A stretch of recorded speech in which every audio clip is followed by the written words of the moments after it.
Hello दोस्तों, नमस्कार। दिन भर की बड़ी खबर बिना देरी के बताएंगे, जहां सबसे पहले बताएंगे गुलाम नबी आजाद को लगा है बहुत बड़ा झटका। पूर्व मंत्री ने छोड़ दी उनकी पार्टी, अब करेंगे घर वापसी। दोस्तों तो वहीं उमर अब्दुल्ला का आखिर ये कैसा बयान, कहने लगे जम्मू कश्मीर चुनाव के बाद आर्टिकल 370 खत्म करने के खिलाफ प्रस्ताव करेंगे पारित। जी हाँ दोस्तों, आखिर कैसे उमर अब्दुल्ला सोच सकते हैं कि केंद्र शासित प्रदेश में केंद्र सरकार के शासन का खात्मा हो जाएगा, जब वो 370 को फिर से लागू कर पाएंगे। बताएंगे विस्तार से उनकी ये जानकारी, तो वहीं बताएंगे आखिर तालिबान ने पहली बार चाबहार बंदरगाह से चीन को भेजा है शिपमेंट। आखिर ऐसी कौन सी चीज भेजी है तालिबान ने चाइना को, तो वहीं बताएंगे। हरियाणा का चुनाव का ऐलान होते ही आ गया ओपिनियन पोल, किसकी बन रही है सरकार, जनता के क्या है राय, कौन बना रहा है हरियाणा में सरकार। दोस्तों एक से एक बड़ी जानकारी आपको बताएंगे, बस आप वीडियो के अंत तक बने रहेगा। और खबरों में आगे बढ़ने से पहले देश भारत का पुरजोर समर्थन करते और निरंतर विकास होते हुए देखना चाहते हैं तो इस वीडियो को लाइक करके, चैनल को सब्सक्राइब करके, बेल आइकन दबा के कमेंट में जय हिंद अवश्य कहिएगा। तो बात करें पहली बड़ी खबर की, जहां गुलाम नबी आजाद को लगा तगड़ा झटका। पूर्व मंत्री ने छोड़ दी उनकी पार्टी, अब करेंगे घर वापसी। जी हां दोस्तों, चुनाव से पहले ही गुलाम नबी आजाद को लगा है ये बड़ा झटका। दरअसल जम्मू कश्मीर में विधानसभा चुनाव की तारीखों का ऐलान होते ही राजनीतिक दलों के बीच चुनावी तैयारियां तेज हो गई हैं। इस बीच पार्टी के बीच रूठने मनाने का भी दौर जारी है। तारीखें सामने आते ही गुलाम नबी आजाद की पार्टी डेमोक्रेटिक प्रोग्रेसिव आजाद से पूर्व मंत्री ताज मुहिउद्दीन अलग हो गए हैं। उन्होंने अब कांग्रेस ज्वाइन कर ली है। दोस्तों केंद्र शासित प्रदेश के गठन के बाद जम्मू कश्मीर में 10 साल बाद चुनाव होने जा रहा है। ऐसे में यहाँ लंबे समय से चली आ रही राजनीतिक प्रतिभाओं की मांग भी पूरी हो रही है। इस बीच राजनीतिक दल संगठन की मजबूती के साथ अपने क्षेत्र में चुनावी अभियान की योजना में जुटे हैं। इस बीच कांग्रेस अलग होकर नई पार्टी गठित करने वाले जम्मू कश्मीर व कांग्रेस दिग्गज नेता गुलाम नबी आजाद की पार्टी डेमोक्रेटिक प्रोग्रेसिव आजाद को से पूर्व मंत्री ताज मुहिउद्दीन ने खुद को अलग कर लिया है। दोस्तों और ये बहुत बड़ा झटका दे दिया है चुनाव से पहले ही गुलाम नबी आजाद को। तो वहीं आपको बता दें उमर अब्दुल्ला का सबसे बड़ा बयान, दोस्तों कह दिया जम्मू कश्मीर चुनाव के बाद आर्टिकल 370 खत्म करने के खिलाफ प्रस्ताव को करेंगे पारित। जी हां दोस्तों, बहुत ही बड़ी और एक्सक्लूसिव जानकारी निकलकर सामने आ रही है, जहां नेशनल कॉन्फ्रेंस के नेता उमर अब्दुल्ला ने कहा है कि जम्मू कश्मीर में विधानसभा चुनाव के बाद अपने पहले फैसले में आर्टिकल 370 को खत्म करने के केंद्र के फैसले के खिलाफ पार्टी प्रस्ताव पारित करेगी। पूर्व मुख्यमंत्री उमर अब्दुल्ला ने कहा कि विधानसभा चुनाव के बाद जम्मू कश्मीर विधानसभा अपने पहले काम के रूप में क्षेत्र से राज्य का दर्जा और विशेष दर्जा छीनने के केंद्र सरकार के फैसले के खिलाफ प्रस्ताव पारित करेगी। आपको बता दें कि उमर अब्दुल्ला का ये बयान भारतीय चुनाव आयोग द्वारा जम्मू कश्मीर में 3 फेज में चुनाव के ऐलान के बाद आया है। जम्मू कश्मीर में 18, 25 सितंबर और 1 अक्टूबर को वोटिंग होगी, जबकि मतगणना 4 अक्टूबर को होगी। घाटी में पिछली बार विधानसभा चुनाव नवंबर दिसंबर 2014 में हुए थे। जम्मू कश्मीर 19 दिसंबर 2018 से राष्ट्रपति शासन के अधीन है। दोस्तों जम्मू कश्मीर में विधानसभा चुनाव के ऐलान के बाद उमर अब्दुल्ला ने जम्मू कश्मीर का राज्य का दर्जा बहाल होने तक चुनाव में भाग न लेने की बात कही थी, जबकि उनके पिता और नेशनल कॉन्फ्रेंस के प्रमुख फारूक अब्दुल्ला आगामी चुनावों में पार्टी का नेतृत्व करेंगे। जी हां दोस्तों, ऐसे में आपको यह भी बता दें कि फारूक अब्दुल्ला ने केंद्र शासित प्रदेश में केंद्र सरकार के शासन के खत्म होने की उम्मीद जताते हुए कहा था कि मैं इस फैसले के लिए ईश्वर का शुक्र अदा करता हूं। उन्होंने कहा कि हम संसदीय चुनावों के लिए तैयार थे और हमने अनुरोध किया था कि विधानसभा चुनाव भी उसी समय कराए जाए, लेकिन ऐसा नहीं हुआ। इस बीच कांग्रेस, भाजपा, माकपा और डेमोक्रेटिक प्रोग्रेसिव आजाद पार्टी समेत जम्मू कश्मीर के कई राजनीतिक दलों ने विधानसभा चुनाव कराने की चुनाव आयोग की घोषणा की सराहना की। लेकिन दोस्तों जो चौंकाने वाला ये बयान दिया है उमर अब्दुल्ला ने कि जम्मू कश्मीर चुनाव के बाद आर्टिकल 370 खत्म करने के खिलाफ प्रस्ताव पारित करेंगे। ऐसे में ये सोचकर बैठे हैं कि इस बार चुनाव में कुछ ज्यादा ही आकस्मिक चेंज आ जाएगा, वापस से इनकी सरकार बनेगी। लेकिन रियलिटी क्या है दोस्तों, वहाँ की जनता क्या चाहती है, उसकी भी सर्वे रिपोर्ट जल्दी ही निकल सामने आने वाली है, वो भी हम आपको बताएंगे। बहरहाल आपको क्या लगता है, क्या उमर अब्दुल्ला का ये सपना ही रह जाएगा? दोस्तों अपनी राय अवश्य दीजिएगा आप लोग, देखते हैं क्या है आपकी राय। तो वहीं बता दें तालिबान ने पहली बार चाबहार बंदरगाह से चीन को भेजा शिपमेंट। आखिर क्या लदा था उस जहाज पर? बता दें अफगानिस्तान पर काबिज तालिबान ने चीन को चाबहार बंदरगाह के जरिए पहला शिपमेंट रवाना किया है। इस शिपमेंट में अफगानी खनिज लदे हुए थे। तालिबान शासित सरकार में बंदरगाह और आर्थिक मामलों के उप प्रमुख ने कहा कि निमरोज से अफगान खनिजों को ले जाने वाले लगभग 12 ट्रकों को चीन के लिए रवाना किया गया है। इसे ईरान के सिस्तान प्रांत के जरिए चाबहार तक भेजा गया है। चाबहार बंदरगाह के एक हिस्से को भारत भी संचालित करता है। इसका लक्ष्य मध्य एशिया, अफगानिस्तान और पूर्वी यूरोप के साथ भारत के व्यापार को बढ़ाना है। अफगानिस्तान के chamber of commerce and investment से जुड़े अधिकारियों ने कहा है कि चाबहार बंदरगाह उनके देश की लाइफलाइन हो सकती है। इससे पाकिस्तान पर उनकी निर्भरता कम होगी। इस बंदरगाह के जरिए अफगानिस्तान से यूरोपीय देशों और भारत को अफगान वस्तुओं के निर्यात में आसानी होगी। तो वहीं आपको बता दें बांग्लादेश हिंसा में कितने लोगों की हुई मौत मरने वालों में कौन कौन शामिल, यूनाइटेड नेशन ने ये रिपोर्ट देकर के चौंका दिया है दोस्तों। दरअसल रिपोर्ट में दावा किया गया है कि बांग्लादेश में हिंसा के दौरान लगभग 650 लोग मारे गए हैं। जी हाँ, संयुक्त राष्ट्र मानवाधिकार कार्यालय यानी UNHCR ने एक प्रारंभिक रिपोर्ट में कहा है कि 16 जुलाई से 11 अगस्त के बीच बांग्लादेश में अशांति के दौरान हिंसक घटनाओं में लगभग 650 लोग मारे गए हैं। इस रिपोर्ट में न्यायेतर हत्याओं, मनमानी गिरफ्तारियों और लोगों को हिरासत में लिए जाने की गहन, निष्पक्ष और पारदर्शी जांच का सुझाव दिया गया है। बांग्लादेश में हालिया विरोध प्रदर्शन और अशांति का प्रारंभिक विश्लेषण शीर्षक वाली 10 पेज की रिपोर्ट के अनुसार 16 जुलाई से 4 अगस्त के बीच करीब 400 मौतें हुई हैं। वहां 5 और 6 अगस्त के बीच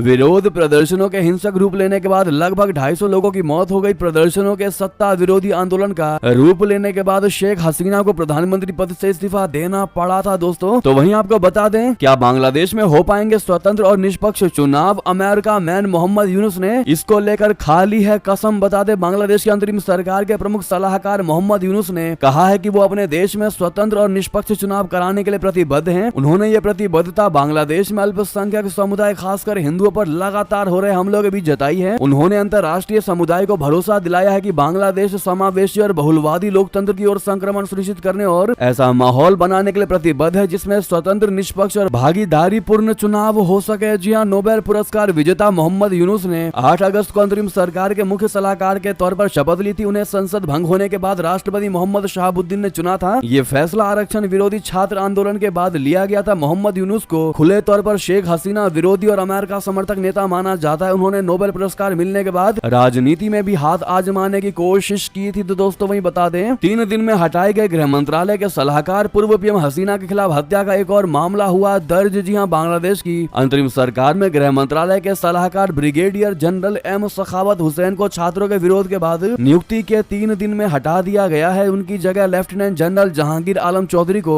गृह सलाहकार बनाया गया है। इसके अलावा अंतरिम सरकार ने 4 मंत्रालयों और राष्ट्रपति कार्यालय में 5 सचिवों की संविदात्मक नियुक्तियां की हैं। उधर बांग्लादेश की पूर्व प्रधानमंत्री शेख हसीना के खिलाफ हत्या का एक और मामला भी दर्ज कर लिया गया है। पूर्व प्रधानमंत्री शेख हसीना के इस्तीफा देने और देश छोड़ने के बाद लगातार उन पर FIR दर्ज होती जा रही है। तो दोस्तों वही बता दें, इंटरनेट से क्या वाकई खिलवाड़ कर रही है पाकिस्तान की सरकार? बहुत ही धीमी हुई है स्पीड, देश छोड़कर भागने लगी है विदेशी कंपनियां। दोस्तों पाकिस्तान में सरकार द्वारा लागू किए जा रहे विवादास्पद फायरवॉल सिस्टम की वजह से पाकिस्तान में इंटरनेट की धीमी और अनियमित सेवाओं के कारण देश के बड़े पैमाने पर विदेशी कारोबारी पलायन कर सकते हैं। पाकिस्तान बिजनेस काउंसिल यानी PBC और पाकिस्तान सॉफ्टवेयर हाउसेज एसोसिएशन यानी PSHA ने ये चेतावनी दी है। ये चेतावनी ऐसे समय में आई है जब कुछ महीने पहले उबर, फाइजर, शेल, एली जो अमेरिका की कंपनी है, सनोफी जो फ्रांस की कंपनी है, टेलीनॉर जो नॉर्वे की कंपनी है, लोटो केमिकल दक्षिण कोरिया की कंपनी जैसी कुछ शीर्ष कंपनियों ने अपनी पूरी या आंशिक हिस्सेदारी स्थानीय कंपनियों को बेच दी है। इस कदम से विदेशी निवेश में भारी गिरावट का संकेत मिला और पाकिस्तान का निवेश माहौल, आर्थिक नीतियों और नियामक बाधाओं पर सवाल उठे हैं। PBC ने बयान दिया है कि कई बहुराष्ट्रीय कंपनियां यानी MNCs या तो पाकिस्तान से अपने कार्यालय स्थानांतरित करने की योजना बना रही है या फिर ऐसा कर चुकी हैं, क्योंकि कथित तौर पर फायरवॉल लगाए जाने से देश भर में बड़े पैमाने पर इंटरनेट बाधित हो रहा है। तो दोस्तों वही बता दें, जगदीप धनखड़ का राहुल गांधी पर बड़ा तंज, कहा कुछ लोगों के लिए राजनीति हित राष्ट्र से भी ऊपर है। जी हाँ, उपराष्ट्रपति जगदीप धनखड़ ने शनिवार को कांग्रेस सांसद व नेता प्रतिपक्ष राहुल गांधी के बयान पर उनको जमकर खरी खोटी सुनाई, उनकी जमकर खिंचाई की। धनखड़ ने राष्ट्रीय कल्याण से ज्यादा राजनीतिक हितों को प्राथमिकता देने के कांग्रेस के बयान पर कांग्रेस नेता राहुल गांधी से भारत की आजादी के लिए किए गए बलिदानों से प्रेरणा लेने का आग्रह किया। उन्होंने नेल्लौर जिले के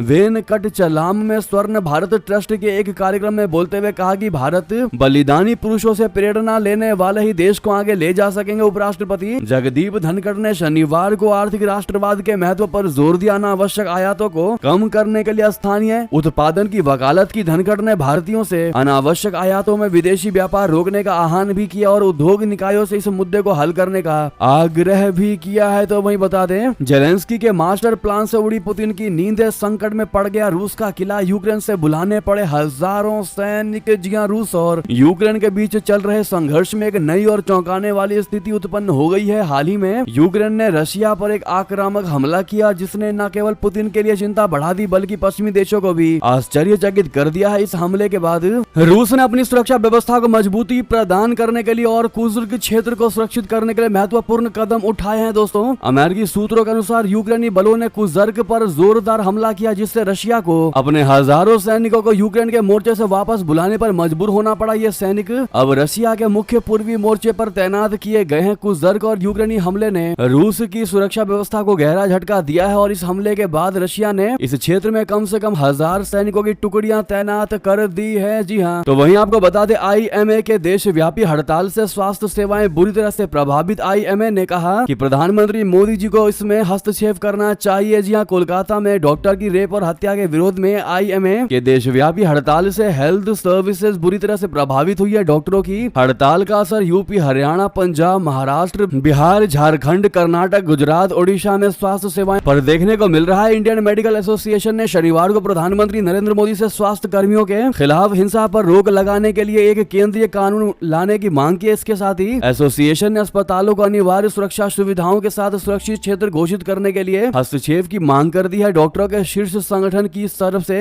ये मांगे कोलकाता के सरकारी RG कर मेडिकल कॉलेज और अस्पताल में एक महिला डॉक्टर के कथित रेप, हत्या और उसके बाद की बर्बरता की पृष्ठभूमि में की गई है। तो दोस्तों वही बता दें, इस देश में अमेरिकी मिसाइलों की तैनाती से भड़का चाइना, कहा क्षेत्र में अस्थिरता होगी। जी हाँ, अमेरिका ने फिलीपींस में मध्यम दूरी की मिसाइल प्रणाली को तैनात किया है। इसको लेकर फिलीपींस के पड़ोसी देश चीन की टेंशन में इजाफा हो गया है। चीन ने अमेरिकी मिसाइल सिस्टम के तैनात होने पर अपनी सख्त आपत्ति दर्ज कराई है। चीन की इस चिंता पर अमेरिका की तरफ से कहा गया है कि ये मिसाइल सिस्टम केवल युद्धाभ्यास के लिए तैनात किया गया है, इसे चीन या किसी अन्य देश के खिलाफ उपयोग करने की कोई मंशा नहीं है। फिलीपींस के विदेश मंत्री एनरिक मनालो ने इस मामले पर चीनी विदेश मंत्री वांग से मुलाकात की। इस मुलाकात के बाद मीडिया से बातचीत के दौरान जब उनसे मिसाइल सिस्टम पर चीनी प्रतिक्रिया के बारे में पूछा गया तो उन्होंने कहा कि हमने उन्हें आश्वासन दिया है कि इसमें उनके लिए चिंता की कोई बात नहीं है, ये केवल युद्धाभ्यास का हिस्सा है। दरअसल चीन का दावा है कि सवीना शोल, जिसे जियान बिन रीफ के नाम से भी जाना जाता है, ये चीनी क्षेत्र में है। इस क्षेत्र पर फिलहाल फिलीपींस का कब्जा है और वो फिलीपींस की किसी भी गतिविधि पर, एक्टिविटीज पर इस समय बारीकी से नजर रख रहा है। जी हाँ दोस्तों, तो वहीं आपको बता दें, मालदीव ने बांधे भारत के तारीफों के पुल, एक ही झटके में बदल गए मुइज़ू के और मुइज़ू सरकार के सुर। जी हाँ, भारतीय पर्यटकों से लगे करारे झटके के बाद मालदीव संभल गया है। कुछ समय पहले तक चीन के करीब जाने वाला मालदीव, चीन के लिए अंधा हो जाने वाला मालदीव अब भारत की तारीफ के पुल बांध रहा है। 78वें स्वतंत्रता दिवस से जुड़े एक समारोह में मालदीव के विदेश मंत्री मूसा जमीर ने भारत की जमकर प्रशंसा की। उन्होंने कहा कि भारत दुनिया का सबसे बड़ा और सबसे विविधतापूर्ण लोकतंत्र बनकर उभरा है, जो उनके देश सहित कई देशों को प्रेरित करते हुए उदाहरण पेश करता है। मालदीव और भारत के बीच लंबे समय से चले आ रही साझेदारी पर विचार करते हुए कहा गया है कि ये इसके लोगों में निहित है और हमारे सक्रिय द्विपक्षीय सहयोग के माध्यम से मजबूत हुई है। जमीर ने मालदीव के राष्ट्रपति डॉक्टर मोहम्मद मुइज़ू की सरकार की दृढ़ प्रतिबद्धता को दोहराया कि हमारे लोगों के पारस्परिक लाभ के लिए हमारे दोनों देशों के बीच मजबूत संबंधों को मजबूत और गहरा किया जाएगा। तो वही बता दें, सरकार की निंदा पर अगवा कर रही है खुफिया एजेंसियां, पीड़ित परिवारों ने अदालतों में दाखिल कर दी है याचिका। दोस्तों पाकिस्तान से ये बड़ी खबर, पाकिस्तान में खुफिया एजेंसियों पर आरोप है कि वे सरकार और सेना की आलोचना करने वाले सोशल मीडिया कार्यकर्ताओं और ब्लॉगर्स को अगवा कर रही है। लापता लोगों के परिजनों ने पंजाब प्रांत की अदालतों में इसके खिलाफ याचिका दायर की है। खुफिया एजेंसियों पर आरोप है कि उन्होंने पूर्व प्रधानमंत्री इमरान खान की PTI पार्टी के 2 सोशल मीडिया कार्यकर्ताओं नसीम अहमद यासीन और अरसलान अकबर और ब्लॉगर कॉमेडियन आन खोसा को पंजाब प्रांत में गिरफ्तार किया गया। इनके परिवारों ने लापता इनको घोषित किया है। तो वहीं बता दें, आग से मत खेलो। जी हाँ, इजराइल से बदला लेने के जुनून में बेताब ईरान को अमेरिका की बड़ी चेतावनी, बता दिया क्या होगा उसका अंजाम। जी हाँ, हमास चीफ इस्माइल हानिये की मौत के बाद से ईरान ने इजराइल के खिलाफ मोर्चा खोलने की चेतावनी दी है। हानिये की मौत के लिए ईरान इजराइल को दोषी मानता है, हालांकि इजराइल ने इसकी जिम्मेदारी नहीं ली है। इजराइल ने भी कठोर शब्दों में ईरान को जवाब दे दिया है। यदि उसने हमला किया तो नेतन्याहू की सेना भी चुप नहीं बैठेगी। इस बीच मिडल ईस्ट में बढ़ते क्षेत्रीय खतरों को भांपते हुए अमेरिका ने चेतावनी जारी की है। अमेरिका का कहना है कि ईरान इजराइल पर हमला करता है तो इसके गंभीर परिणाम हो सकते हैं। अमेरिका के एक वरिष्ठ अधिकारी ने शुक्रवार को स्पष्ट चेतावनी देते हुए कहा कि अगर ईरान इजराइल पर हमला करता है तो इसके गंभीर और भयावह परिणाम हो सकते हैं, जिससे गाजा संघर्ष में शांति वार्ता की संभावनाओं को भी खतरा हो सकता है। अधिकारी ने कहा कि अमेरिका ईरान को इस दिशा में न बढ़ने की सलाह देता है, क्योंकि इससे ईरान के लिए खास तौर पर कठिन परिणाम हो सकते हैं। तो वहीं बता दें, स्पेस में देरी, सुनीता विलियम्स के लिए बड़ा खतरा, कमजोर हुई हड्डियां, आंख में सूजन 2 महीने बाद कैसा है उनका हाल। दोस्तों कब होगी उनकी वापसी, बता दें। अंतरिक्ष यात्री सुनीता विलियम्स पिछले 67 दिनों से अपने साथ बैरी बिलमोर के साथ स्पेस एक्स का क्रू ड्रैगन मिशन पर अंतरिक्ष में है। 8 महीने के मिशन पर गई विलियम्स इन दिनों स्वास्थ्य समस्याओं का सामना कर रही हैं। वहीं दूसरी ओर मिशन क्रू ड्रैगन की वापसी को लेकर नए विकल्प के तौर पर स्पेस एक्स ड्रोन कैप्सूल का इस्तेमाल करने के बारे में सोच रही है। स्पेस एक्स एक टेस्टेड रीयूजेबल स्पेस क्राफ्ट है। फरवरी 2025 तक सुनीता विलियम्स और विलमोर को ISS पर रहना पड़ सकता है क्योंकि ड्रैगन का अगला मिशन स्थगित किया जा चुका है। इसी बीच एस्ट्रोनॉट विलियम्स और विलमोर की समस्याएं सामने आ रही हैं। रिपोर्ट्स के मुताबिक ISS पर लंबे एक्सपोजर से लेकर माइक्रोग्रेविटी तक सुनीता विलियम्स और बुश विलमोर को कई हेल्थ प्रॉब्लम जैसे बोन डेंसिटी की कमी, आंखों की रोशनी से जुड़ी समस्याएं भी है। ऐसे में DNA डैमेज होने के चलते कैंसर जैसी गंभीर बीमारियों की भी संभावना है। दोस्तों ऐसे में आप लोग उनकी जल्द से जल्द वापसी के लिए दुआएं जरूर करिएगा। तो वहीं बता दें, चुनाव प्रचार में सरनेम हैरिस को क्यों हटाया कमला हैरिस ने? कमला ने अचानक कैसे भारत प्रेम दिखाया दोस्तों और कह दिया है कि सिर्फ कमला ही कहिए, ना कि कमला हैरिस। बता दें, डेमोक्रेटिक पार्टी की राष्ट्रपति उम्मीदवार के तौर पर अपनी पहली रैली में कमला Harris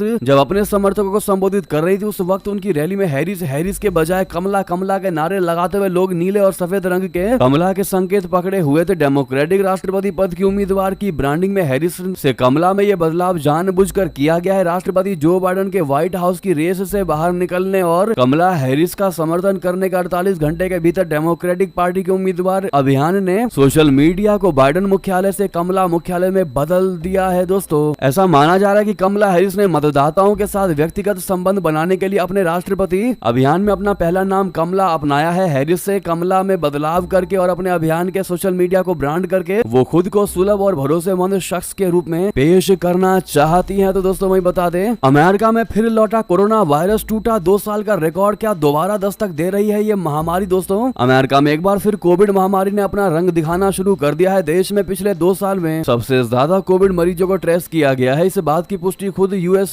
centre for disease control and prevention यानी CDC के वेस्ट वाटर डैशबोर्ड ने किया है। उसने बताया है कि अमेरिका में कोविड-19 की एक बड़ी लहर चल रही है। इसका खुलासा लोगों के घरों से निकलने वाले अपशिष्ट जल यानी सीवेज का पानी से हुआ है। अपशिष्ट जल में वायरल एक्टिविटी के पिछले 2 साल के उच्चतम स्तर पर पहुंचने से हुई है। तो दोस्तों वही बता दें, हरियाणा चुनाव का ऐलान होते ही आ गया हरियाणा ओपिनियन पोल, आखिर किसकी बन रही है सरकार? दोस्तों हरियाणा और जम्मू कश्मीर में विधानसभा चुनाव का ऐलान इलेक्शन कमीशन ने कर दिया है। जम्मू कश्मीर में 3 तो हरियाणा में 1 फेज में वोट डाले जाएंगे, जबकि 4 अक्टूबर को दोनों राज्यों के नतीजों का भी ऐलान हो जाएगा। चुनावी शेड्यूल जारी होते ही हरियाणा का एक ओपिनियन पोल सामने आया है। इस सर्वे में किसी भी दल को पिछली सरकार की तरह बहुमत मिलता दिखाई नहीं गया है। हालांकि इस बार करीबी मुकाबला देखने को मिल सकता है। टाइम्स नाउ और मेट्राइज के सर्वे के अनुसार बीजेपी गठबंधन को सबसे ज्यादा यानी 35.5% के आसपास वोट मिलता दिखाई दे रहा है। तो वहीं कांग्रेस को 31.5% के आसपास, तो वहीं जेजेपी को 12.5% और अन्य को 20.8% वोट मिलने की संभावना है। हरियाणा में बहुमत का आंकड़ा 46 है, जबकि लेकिन किसी भी दल को इतनी सीटें मिलती नहीं दिखाई दे रही है। सर्वे के अनुसार बीजेपी गठबंधन को 37 से 42, कांग्रेस को 33 से 38, जेजेपी को 3 से 8 और अन्य को 7 से 12 सीटें मिलती दिखाई दे रही है। यानी कि इस बार भी फिर से जेजेपी के दुष्यंत चौटाला की सरकार बनाने में अहम भूमिका हो सकती है। दोस्तों तो वहीं आपको बता दें, केंद्रीय गृह मंत्री अमित शाह जी का सबसे बड़ा दावा, कहा 35 साल तक और सत्ता में रहेगी भारतीय जनता पार्टी। जी हां, दिल्ली में शनिवार को भारतीय जनता पार्टी के पदाधिकारियों की बैठक हुई। इस बैठक में बीजेपी अध्यक्ष जेपी नड्डा, केंद्रीय गृह मंत्री अमित शाह जी भी मौजूद रहे। बैठक के बाद अमित शाह जी ने कहा कि बीजेपी 35 साल तक और सत्ता में रहेगी। कोई भी 35 साल तक बीजेपी को सत्ता से हटा तक नहीं सकता, हिला तक नहीं सकता। अमित शाह ने कहा कि बीजेपी की जड़ें मजबूत है, संगठन मजबूत है, बीजेपी जहां सत्ता में है वहां से जाती नहीं। उन्होंने कांग्रेस पर निशाना साधते हुए कहा कि कांग्रेस जहां जाती है फिर वहां आती नहीं। बता दें कि चुनाव आयोग ने शुक्रवार को हरियाणा और जम्मू कश्मीर में विधानसभा चुनावों का ऐलान कर दिया है। इसके बाद बीजेपी में बैठकों का दौर भी जारी है। तो वहीं बता दें, 69,000 शिक्षक भर्ती को लेकर बड़ी खबर सक्रिय हुई प्रदेश की। योगी सरकार छुट्टी के दिन खुला रहा शिक्षा निदेशालय। सीएम जी यानी योगी आदित्यनाथ जी आज आपात बैठक करेंगे। दोस्तों बता दें, इलाहाबाद हाईकोर्ट की लखनऊ पीठ द्वारा 29,000 शिक्षक भर्ती में चयनित अभ्यर्थियों के चयन की सूची नए सिरे से बनाने के आदेश के बाद बेसिक शिक्षा विभाग में हलचल तेज हो गई है। एक तरफ जहां छुट्टी के दिन शनिवार को बेसिक शिक्षा निदेशालय खोलकर महानिदेशक स्कूल शिक्षा कंचन वर्मा ने अधिकारियों के साथ बैठक की, तो वहीं रविवार को मुख्यमंत्री योगी आदित्यनाथ खुद इस मामले में बेसिक शिक्षा विभाग व शासन के प्रमुख अधिकारियों के साथ बैठक करेंगे। सरकार इस मामले में महाधिवक्ता से भी राय लेगी और इसके बाद ही इस मामले में आगे बढ़ेगी। दोस्तों तो वहीं राहुल गांधी ने भी इस पर बयान दिया, कहा बीजेपी की साजिशों का करारा जवाब मिला है। उत्तर प्रदेश शिक्षक भर्ती पर हाईकोर्ट के फैसले पर राहुल गांधी ने यह क्या बयान बयान दिया बता दें। राहुल गांधी ने शनिवार को कहा है कि उत्तर प्रदेश में 69,000 सहायक शिक्षकों की भर्ती पर इलाहाबाद उच्च न्यायालय का फैसला आरक्षण व्यवस्था के साथ खिलवाड़ करने वाली भारतीय जनता पार्टी की सरकार की साजिशों का करारा जवाब है। उन्होंने ये भी आरोप लगाया है कि पढ़ाई करने वालों को लड़ाई करने पर मजबूर करने वाली भाजपा सरकार सही मायने में युवाओं की दुश्मन है। ये कहना है दोस्तों राहुल गांधी का। तो वही बता दें, ये थे भी सारी बड़ी खबरें। आपको हमारी खबर कैसी लगी? आशा करता हूँ बहुत अच्छी लगी होगी। थोड़ी भी अच्छी लगी तो वीडियो को लाइक करके, चैनल को सब्सक्राइब करके, बेल आइकन दबा के कमेंट में जय हिंद कहना बिल्कुल भी मत भूलिएगा दोस्तों। मिलते हैं आपसे अगली बड़ी खबर में, लेकिन वीडियो को शेयर करना बिल्कुल मत भूलिएगा। जय हिंद, जय भारत।